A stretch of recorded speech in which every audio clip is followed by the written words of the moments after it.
Spring board academy के notes हैं। राजस्थान का इतिहास। इसका जो पहला चैप्टर है उसका नाम है इतिहास को जानने के स्रोत। तो हम जो इसमें लिखा है मैं उसको रीड करूँगी, बीच बीच में कुछ समझाने का होगा, मैं समझाऊंगी। इतिहास को जानने के स्रोत कितने प्रकार के हो सकते हैं? तो ये 3 प्रकार के। कौन कौन से? पुरातात्विक स्रोत, मतलब बहुत पुराने हैं, और साहित्यिक स्रोत, लिखित स्रोत हैं, और पुरालेखीय स्रोत। तो हम सबसे पहले बात करते हैं पुरातात्विक स्रोत। वो क्या हो सकते हैं? तो पुरातात्विक स्रोत हो सकते हैं अभिलेख, ताम्रपत्र, सिक्के, स्थापत्य कला, चित्रकला, मूर्तिकला और उत्खनित पुरावशेष, मतलब जो खुदाई करने पे जो अवशेष मिले हमें वो। अब बात करते हैं अभिलेख के बारे में। अभी जो हमने देखा ना कि अभिलेख, ताम्रपत्र, अभी हम इनके एक एक के बारे में जो इम्पोर्टेंट है उनके बारे में बात करते हैं। तो सबसे पहले बात करते हैं अभिलेख के बारे में। अभिलेखों का अध्ययन एपिग्राफी कहलाता था।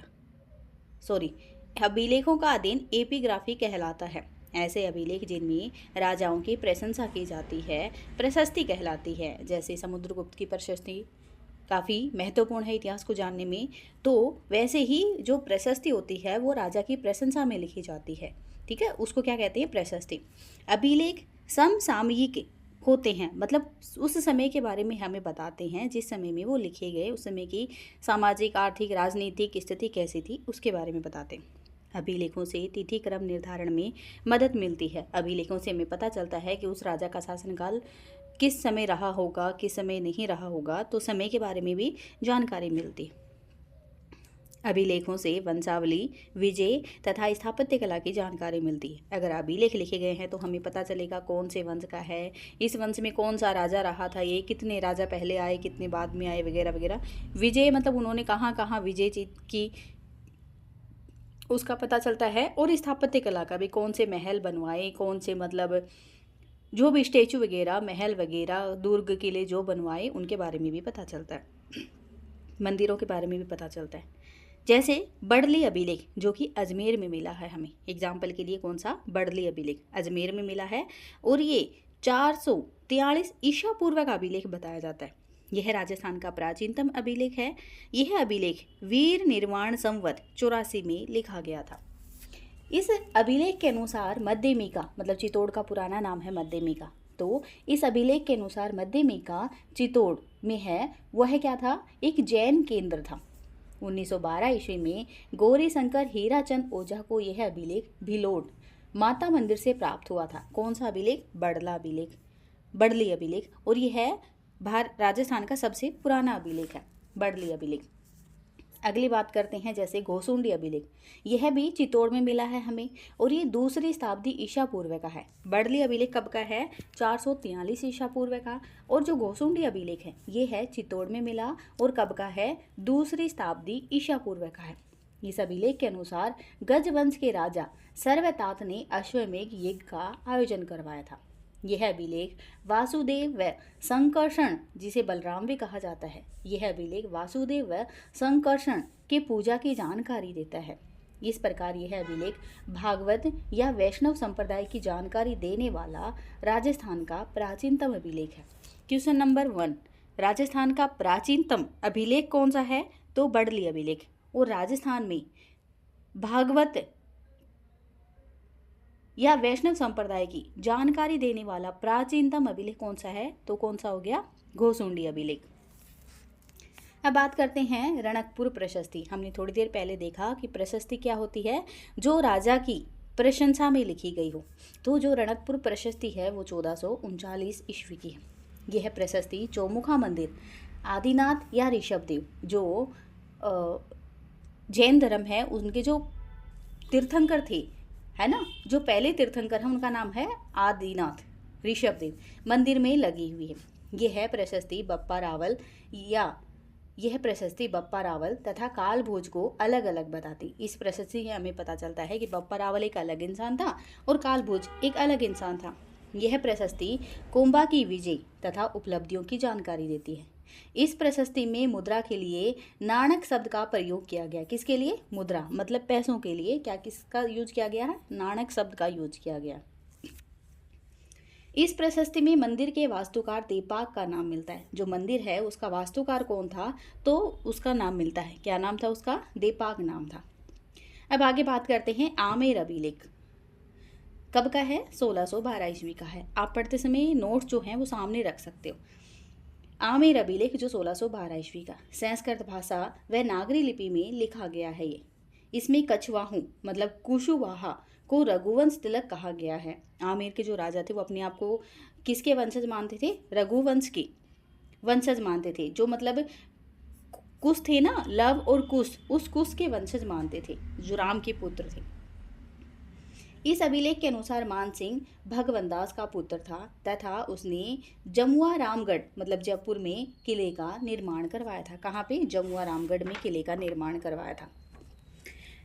आगे बात करते हैं अजमेर का फारसी अभिलेख जो कि 1200 ईस्वी का है। ये राजस्थान में फारसी का प्रथम अभिलेख है। यह अभिलेख 2.5 दिन के झोपड़े में लगा हुआ है। इसके अनुसार यहाँ संस्कृत पाठशाला को तोड़कर मस्जिद बनाई गई थी। अब आगे बात करते हैं चित्तौड़ का फारसी अभिलेख जो कि 1325 ईस्वी का है। यह अभिलेख धाईबी पीर की दरगाह में लगा हुआ है। कहाँ पे? चित्तौड़गढ़ में। और इसमें चित्तौड़ का नाम क्या बताया गया? खिजराबाद। हम आगे इतिहास में पढ़ेंगे कि अलाउद्दीन खिलजी जब आक्रमण करता है तो उस पर अधिकार कर लेता है, अपने पुत्र को सौंपता है चित्तौड़ का किला, और उसका नाम भी बदल देता। और क्या नाम बदलता है उसका? खिजराबाद कर देता है।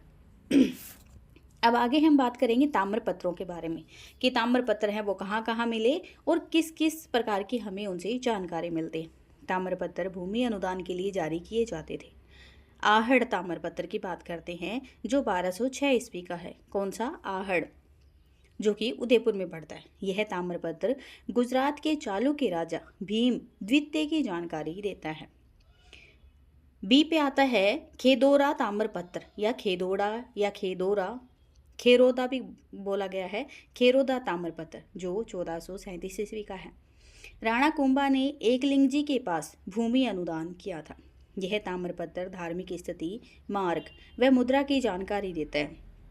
आगे है चीकली ताम्रपत्र जो 1483 ईस्वी का है। यह ताम्रपत्र कर व्यवस्था की जानकारी देता है।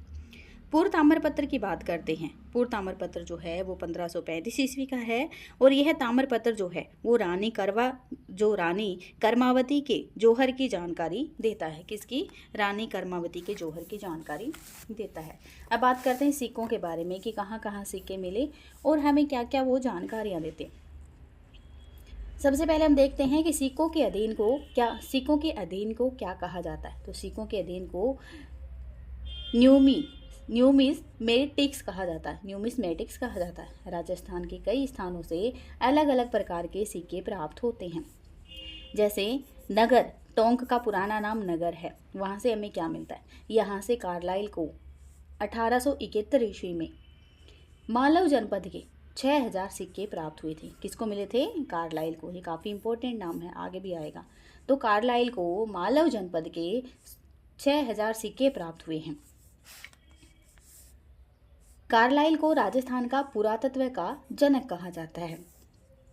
आगे आता है नगला झील जो बयाना भरतपुर में पड़ता है। क्या? नगला झील। यहाँ से 1921 ईस्वी में गुप्त सिक्के प्राप्त हुए हैं। यहाँ से 1921, यहाँ पे ईस्वी नहीं लिखा हुआ, 1921 क्या है? सिक्के प्राप्त हुए हैं। कौन से वंश के? गुप्त वंश के सिक्के प्राप्त हुए हैं, जिन्हें गरुड़ प्रकार के सिक्के कहा जाता है। मतलब जो सिक्के हैं उनके ऊपर गरुड़ की आकृति बनी हुई है। 10वीं 11वीं शताब्दी में राजस्थान में घादिया सिक्कों का प्रचलन था। कौन सा? घादिया या घदिया सिक्कों का प्रचलन था। अब सिक्के हैं इतने पुराने समय से चले आ रहे हैं, उनके अलग अलग नाम हमें देखने को मिलते हैं कि कब क्या नाम था क्या नहीं था, उनके बारे में जानकारी मिलती रहेगी कि उनको किस नाम से जाना जाता था, किस राजा की जानकारी देते हैं और समय के बारे में भी बताते हैं। कालांतर में राजस्थान की अलग अलग रियासतों ने अपने अलग अलग सिक्के जारी किए। अब बात करते हैं रियासतों के बारे में और उनके सिक्कों के बारे में। यहाँ पे एक सारणी बनी हुई है। जैसे मेवाड़, स्वरूप शाही, चांदोड़ी। जो मेवाड़ की जो रियासतें थी वो क्या थी? स्वरूप शाही, चांदोड़ी। क्या थे? सिक्के। और मारवाड़ में विजयशाही सिक्के, बीकानेर में गजशाही, आमेर में झाड़शाही, जैसलमेर में अखेशाही आखा या अक्षय, बूंदी रामशाही। ये क्या थी?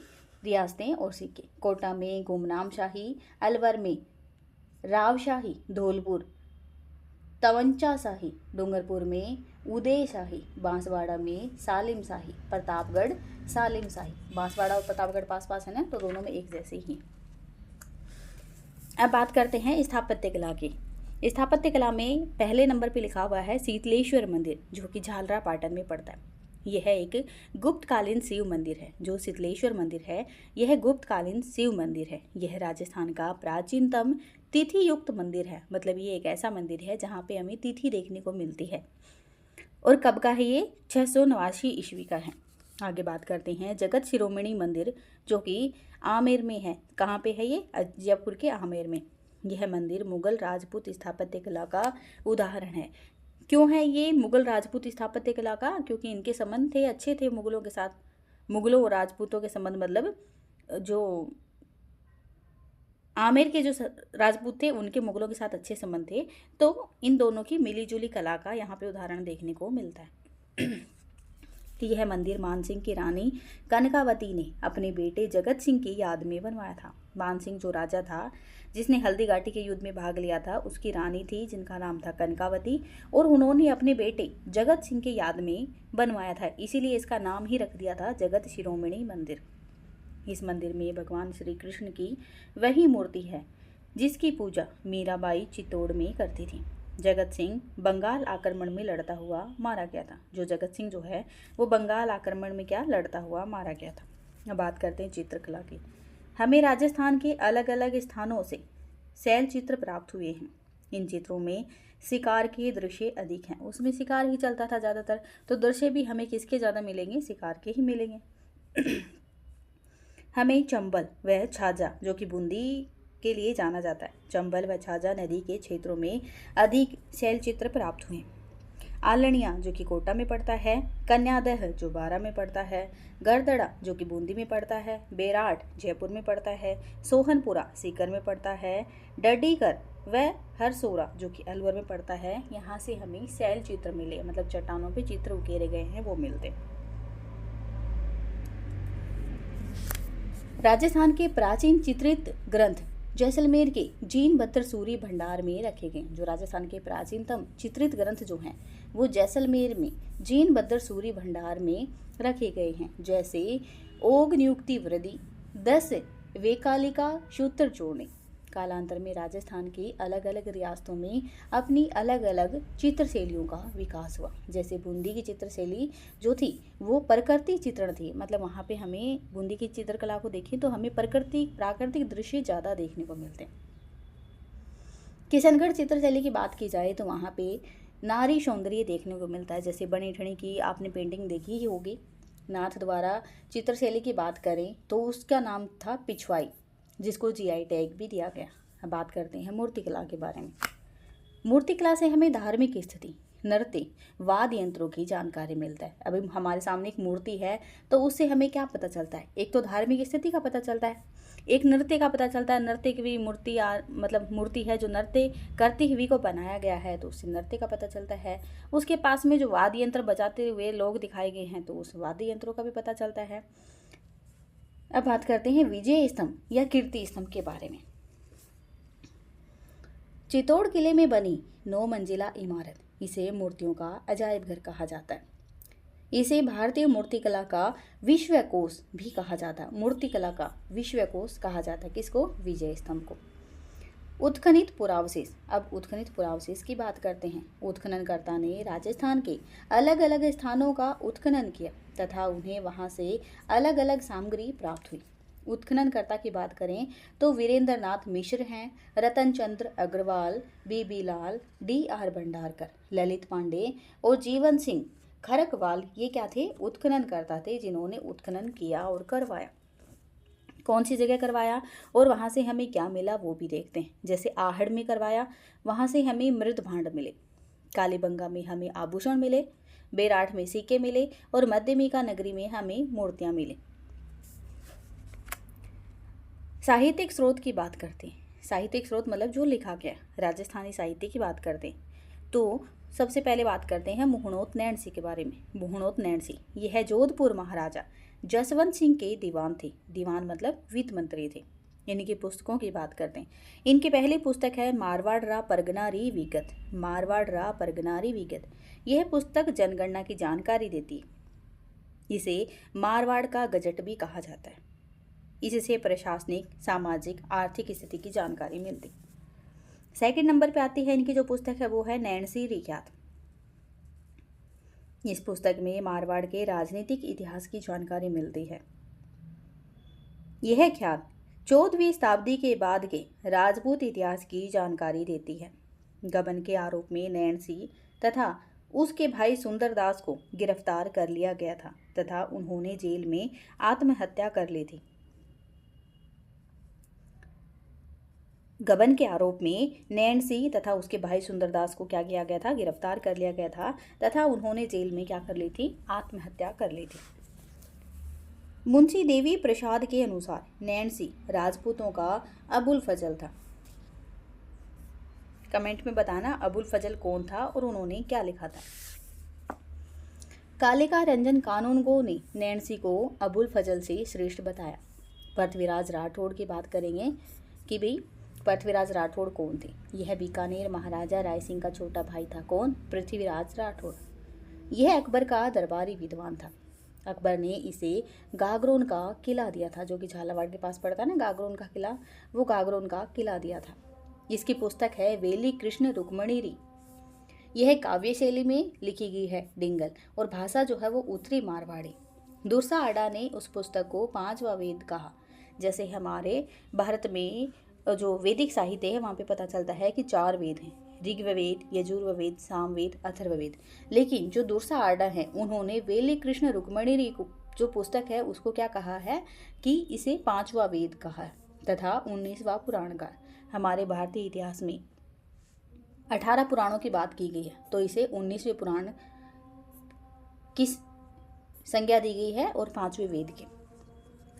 जेम्स टोड ने इस पुस्तक को 10,000 कोड़ों का बल बताया था। एलसी टेसीटोरी ने पृथ्वीराज राठौड़ को डिंगल का होरस कहा था। अब बात करते हैं संस्कृत साहित्य की। अब बात करते हैं संस्कृत साहित्य में पॉइंट नंबर 1 क्या, जयानक। यह पृथ्वीराज चौहान का दरबारी विद्वान था। इसकी पुस्तक जो है वो पृथ्वीराज विजय है। जयानक की पुस्तक का नाम क्या है, पृथ्वीराज विजय, मतलब जो पृथ्वीराज चौहान थी उसकी विजय की बात की गई है इसमें। और यह क्या था, पृथ्वीराज चौहान जो है उसका क्या था, दरबारी विद्वान था। त्राइन के प्रथम युद्ध की जानकारी प्राप्त होती है इससे। बी नंबर पे बात करते हैं मंडन की। यह राणा कुंभा का क्या था, वास्तुकार था। राणा कुंभा का वास्तुकार था जिन्होंने क्या बनाया था, कीर्ति स्तंभ बनवाया था, विजय स्तंभ। इनकी पुस्तक का नाम है राजवल्लभ। इस पुस्तक में 14 अध्याय हैं। कितने अध्याय हैं, 14 अध्याय हैं। राजवल्लभ से ग्राम, नगर, किला, महल, मंदिर, बाजार के स्थापत्य की जानकारी मिलती है। अब बात करते हैं फारसी साहित्य की। तो फारसी साहित्य में सबसे पहले आते हैं अमीर खुसरो। इनकी पुस्तक है तारिक ए अलाई या खजाइन उल फुतूह। इस पुस्तक में अलाउद्दीन खिलजी के राजस्थान आक्रमणों की जानकारी मिलती। बी पे आते हैं अबुल फजल। इनकी पुस्तक जो है उनका नाम है अकबरनामा, जिसे आईने अकबरी भी कहते हैं। इस पुस्तक में प्रताप तथा अकबर के एक पक्षीय संबंधों का वर्णन किया गया। इस पुस्तक में प्रताप तथा, कौन प्रताप, महाराणा प्रताप, और अकबर के एक पक्षीय संबंधों का वर्णन किया गया। यह पुस्तक मेवाड़, जयपुर, अलवर, भरतपुर की भौगोलिक स्थिति की जानकारी देती है। इसमें अजमेर की जलवायु, राजस्थान की वेशभूषा व त्योहार, मुद्रा की जानकारी भी मिलती है। अब बात करते हैं अंग्रेजी साहित्य की। अंग्रेजी साहित्य में हमें क्या क्या देखने को मिलता है। तो अंग्रेजी साहित्य में बात करते हैं जॉर्ज थॉमस की। यह आयरलैंड का रहने वाला था। कहाँ के रहने वाले थे, आयरलैंड के रहने वाले थे। यह मराठों का भाड़ाइती सेनापति था। इसने जयपुर, उदयपुर व बीकानेर पर आक्रमण किया। इसने पहली बार राजस्थान के लिए राजपूताना शब्द का प्रयोग किया। इसने पहली बार राजस्थान के लिए किस शब्द का प्रयोग किया था, राजपूताना का। किसने, जॉर्ज थॉमस ने।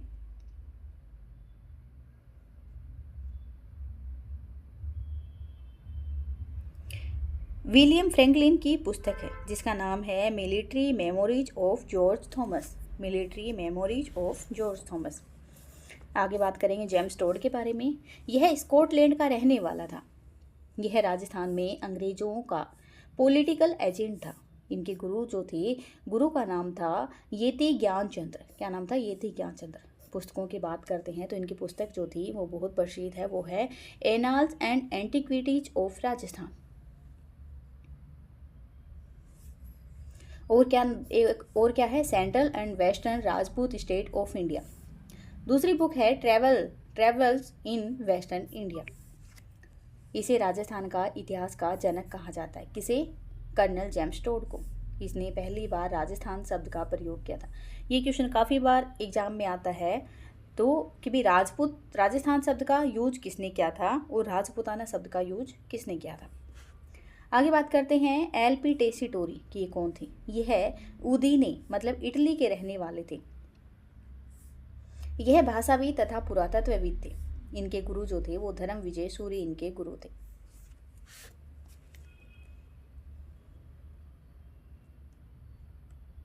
इन्होंने भी पुस्तकें लिखी, जैसे इनकी पहली पुस्तक है bardic and historical survey of Rajasthan.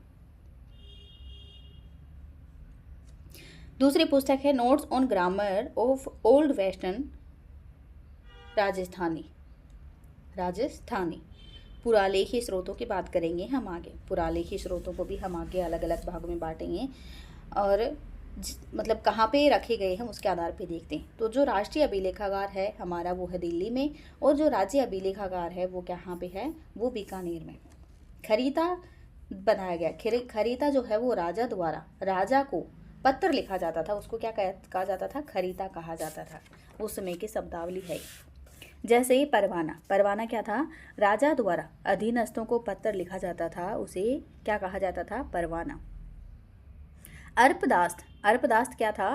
प्रजा द्वारा राजा को लिखा गया पत्र क्या कहलाता था? अर्पदास्त। सियाह हुजूर, यह जयपुर राज्य से संबंधित है। जो सियाह हुजूर शब्द जो है ये जयपुर राज्य से संबंधित है और इसमें राज परिवार के दैनिक खर्चे लिखे जाते थे।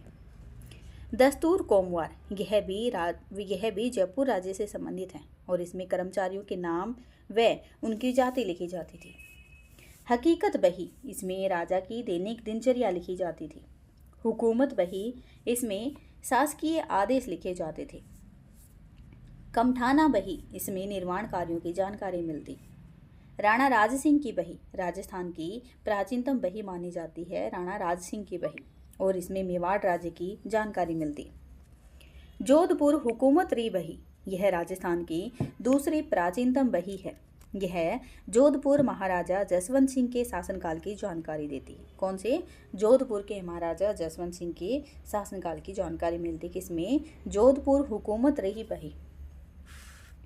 अब बात करते हैं राजस्थान का प्राचीन इतिहास। क्या था राजस्थान का प्राचीन इतिहास और हमें कैसे पता चलता है? तो राजस्थान का प्राचीन इतिहास है वो हमें पता चलेगा पाषाण काल में क्या था, ताम्र पाषाण काल में कैसा था, कांस्य काल में राजस्थान के बारे में पता चलेगा, लौह काल के में भी, महाजनपद काल, मौर्य काल, मौर्योत्तर काल, गुप्त काल, गुप्तोत्तर काल आदि जो काल रहे हैं इसमें हमें राजस्थान के बारे में पता चलता है। सबसे पहले बात करेंगे पाषाण काल के बारे में।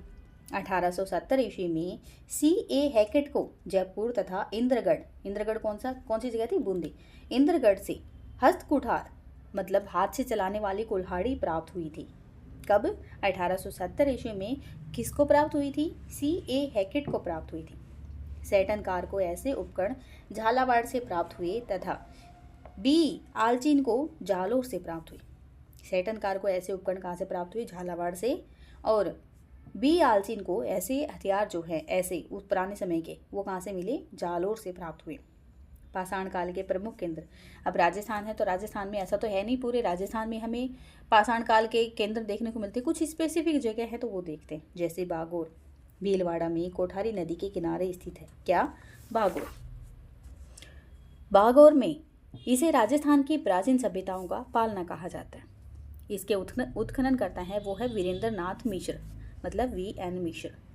महासत्या नामक स्थान का उत्खनन किया गया था इनके दौरान। यहाँ से हमें कई साक्ष्य मिले, जैसे लघु पाषाण उपकरण मिले हैं, पशुपालन के साक्ष्य मिले हैं, कृषि के मिले हैं और तांबे के छेद वाली यहाँ पे सुई मिली है। और सब के साथ खाद्य सामग्री और बर्तन रखे गए हैं, उनके बारे में पता चलता है।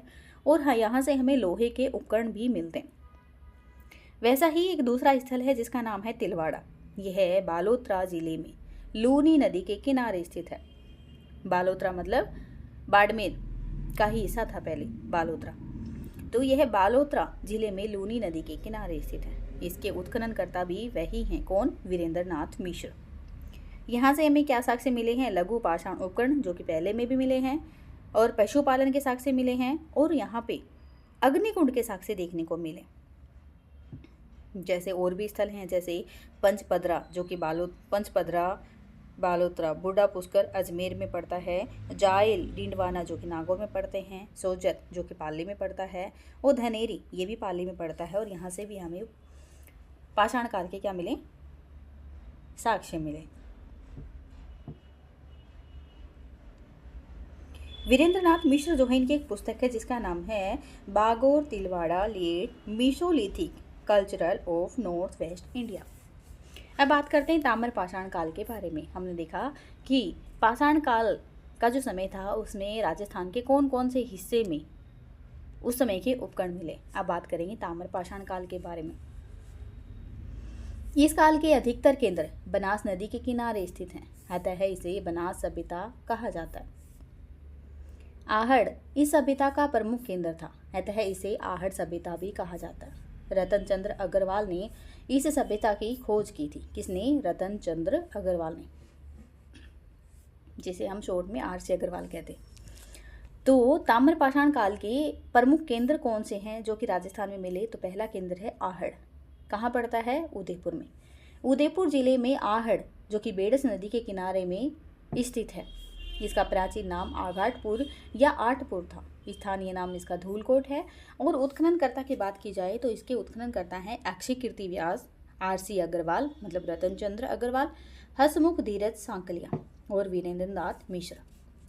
साक्ष्यों की बात की जाए तो तांबे की भटियां मिली हैं यहाँ से। इसके कारण इस सभ्यता को ताम्रवती नगरी कहा जाता है। काले तथा लाल मर्दभांड मिले हैं।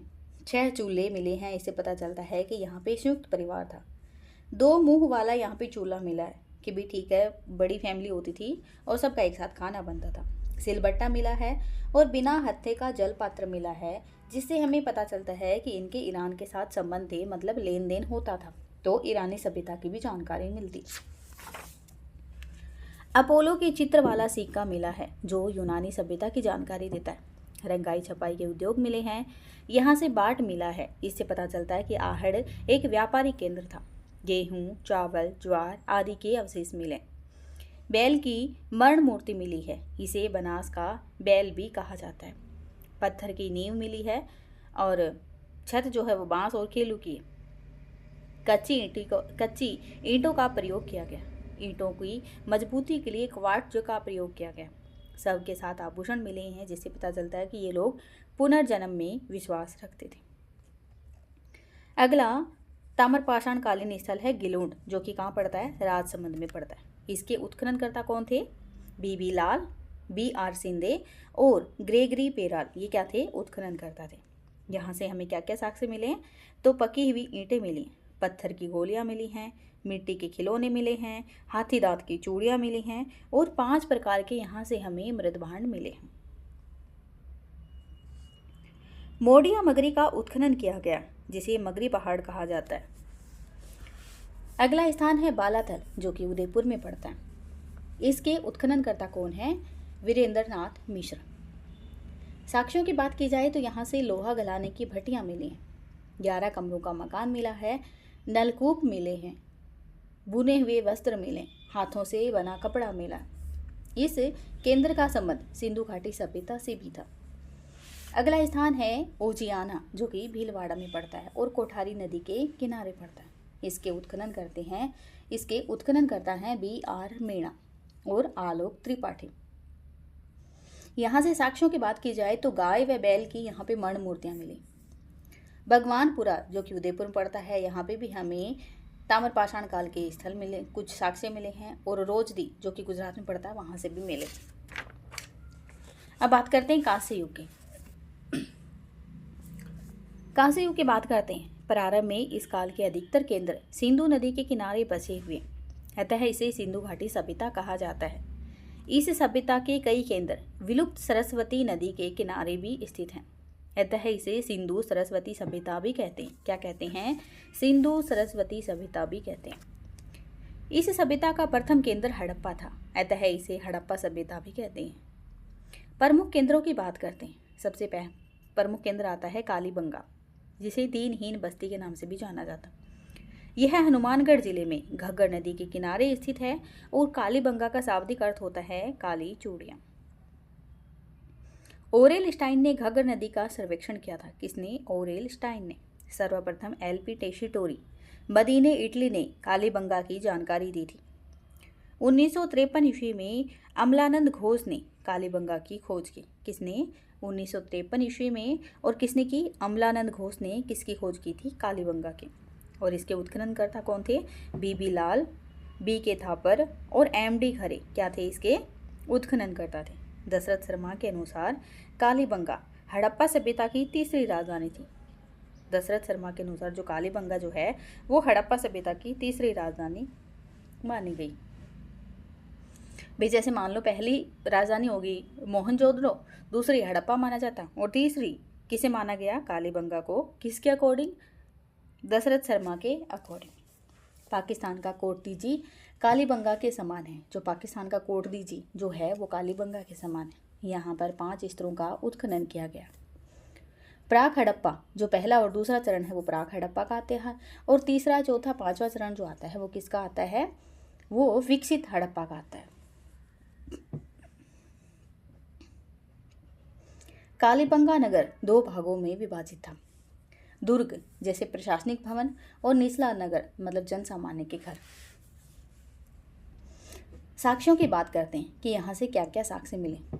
दोनों भाग अलग अलग परकोटे से घिरे हुए, क्योंकि महल जो है, महल मतलब जो प्रशासनिक भवन था वो एक अलग परकोटा मतलब दीवार से घिरा हुआ है, और जो निचला नगर है जो जन सामान्य के लिए वो अलग दीवार से घिरा हुआ है।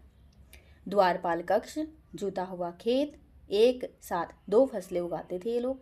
यहाँ से हमें 7 अग्निकुंड मिले हैं। भागते हुए बैल की मर्ण मूर्तियाँ मिली हैं। युग्मित समाधान मिले। बेलनाकार मोहर मिली है, जिससे पता चलता है कि इनकी पहुँच मेसोपोटामिया सभ्यता तक थी। कच्ची ईंटें मिली हैं, जिससे पता चलता है कि कालीबंगा एक गरीब बस्ती थी। अलंकृत ईंटें मिली। स्पष्ट जल की निकासी प्रणाली का अभाव था, मतलब हमें हड़प्पा में स्पष्ट जल की प्रणाली देखने को मिलती है, लेकिन यहाँ पे हमें क्या स्पष्ट जल निकासी प्रणाली जो है उसका क्या अभाव देखने को मिलता है। लकड़ी की नालियाँ मिली हैं और तांबे की चूड़ियाँ मिली हैं। यहाँ से 6 छेद वाली खोपड़ी मिली है, जिससे पता चलता है कि ये जो लोग हैं ये शल्य चिकित्सा की जानकारी रखते थे। भूकंप के साक्ष्य मिले हैं। कैसे पता चलेगा भूकंप आया था? क्योंकि इनके घरों में दरारें देखने को मिली। 1985 ईस्वी में यहाँ पर संग्रहालय स्थापित किया गया था। कब? 1985 ईस्वी में यहाँ पर संग्रहालय स्थापित किया गया था। अब बात करते हैं सोथी की। बीकानेर के आसपास की सभ्यता को सोथी के नाम से जाना जाता है। अमलानंद घोष ने इसे कालीबंगा सभ्यता का उद्गम बताया गया। अमलानंद घोष ने इसे कालीबंगा सभ्यता का उद्गम स्थल बताया। इसे कालीबंगा प्रथम भी कहा जाता है। इसके केंद्र की बात करते हैं। सांवलिया और पुगल जो कि बीकानेर में है, मतलब जो सोती है वो हो गया, और सांवलिया पुगल जो है ये बीकानेर में हो गई। ये भी एक ऐसे स्थल है जहाँ से हमें सभ्यताओं की जानकारी मिलती है। अब बात करते हैं लौह युग की। वेदों में इस युग की जानकारी प्राप्त होती है, अतः इसे वैदिक सभ्यता कहा जाता है। इसके केंद्र की बात की जाए तो जैसे अनूपगढ़, तरखान वाला डेरा जो कि श्रीनगर में पड़ता है, और चक 64 वो भी श्रीनगर में पड़ता है।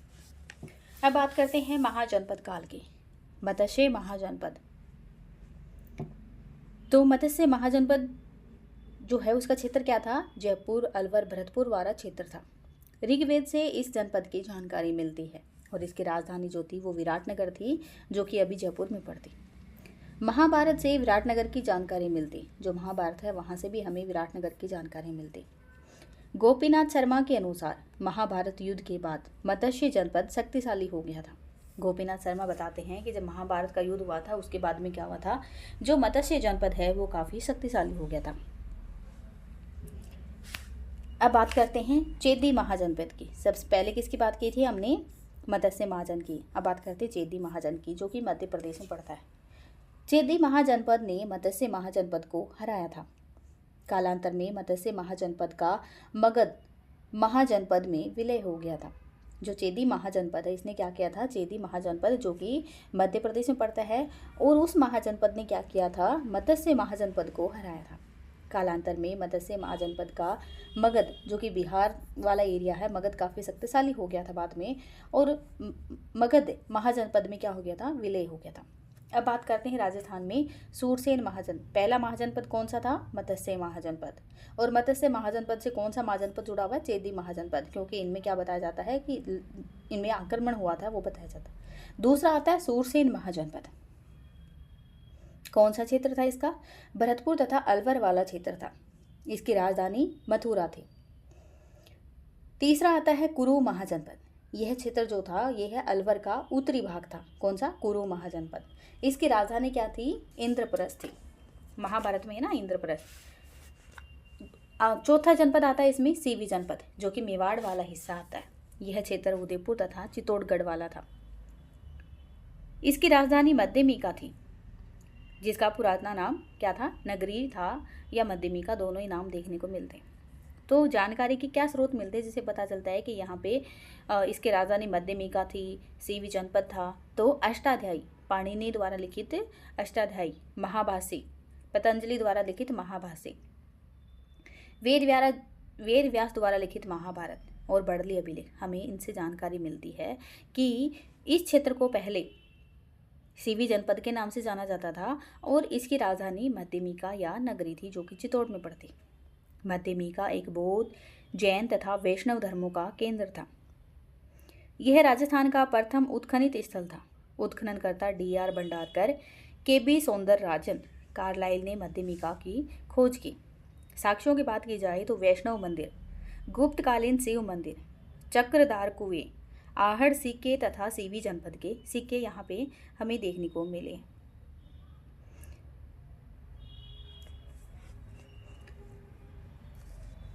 बड़ली अभिलेख, जो कि 443 ईसा पूर्व का, जो हम पहले भी पढ़ के हैं। 1912 ईस्वी में गौरीशंकर हीराचंद ओझा ने इसे भिलोट माता मंदिर से प्राप्त किया था, जो कि बड़ली अजमेर में पड़ता है। यह राजस्थान का प्राचीनतम अभिलेख है। यह वीर निर्माण संवत 84 में लिखा गया था। इस अभिलेख के अनुसार मध्यमिका एक जैन केंद्र था। अब बात करते हैं मालवा जनपद की। यह क्षेत्र जो था ये टोंक और जयपुर वाला था। इसकी राजधानी नगर थी, जो कि टोंक का पुराना नाम है। इसके उत्खननकर्ता कृष्ण देव हैं और साक्ष्य जो है वो महिषासुर मर्दिनी की मूर्ति मिली है यहाँ से। इस जनपद की सभ्यता को खेड़ा सभ्यता कहा जाता है। हमें इस जनपद से सर्वाधिक सिक्के प्राप्त होते हैं। यह सिक्के नगर तथा रेड नामक स्थानों से प्राप्त हुए। रेड को प्राचीन भारत का टाटानगर कहा जाता है। केदारनाथपुरी ने रेड का उत्खनन किया। अब बात करते हैं योधे जनपद की। योधे जनपद जो है वो श्री गंगानगर तथा हनुमानगढ़ वाले क्षेत्र को बोला जाता था। इन्होंने कुषाणों की शक्ति को रोका था। यह जानकारी शक राजा रुद्रदामन के गिरनार या जूनागढ़ अभिलेख से प्राप्त होती है, जो कि गुजरात में पड़ता है। और राजस्थान में और जनपद था जिसका नाम था सालवा जनपद, और यह क्षेत्र अलवर वाला है। इस जनपद का मत्स्य महाजनपद से सीमा विवाद था। कौन से महाजनपद से सीमा विवाद था, सालवा जनपद का, तो मत्स्य महाजनपद से सीमा विवाद था।